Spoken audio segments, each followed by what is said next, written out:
AMC stock analysis and AMC stock predictions. Is it a buy right now? Watch this 1-minute video till the end to find out. Ultimately, I'm going to show you my exact play with 40,000 videos under my belt and 5 years into the game of seeing what's making me money and what's not. Unironically, I'm very open-minded for longs. Today was not that bad, you know, almost 2% down. It's not the end of the world. Like, even if I pull out here with AMC, I have just so many previous receipts. And I'm here to tell you that with AMC, the only thing that I'll at least care about is if the price does pull down or does show me some sort of a shift, you know, and a double break. If that happens, well, you know, phenomenal, good. But if no rules are met, I'm not going to be buying. Now, people assume that when I have my idea set up like this, that I'm just going to immediately start buying here. This couldn't be further from the truth. Like, really could not be further from the truth. I've had just so many previous receipts in the Discord regarding AMC as well.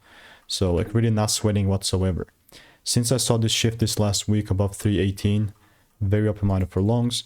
And if you want to learn how I'm consistently making 5 to 10k per month trading, click the first link in the description and get my free email.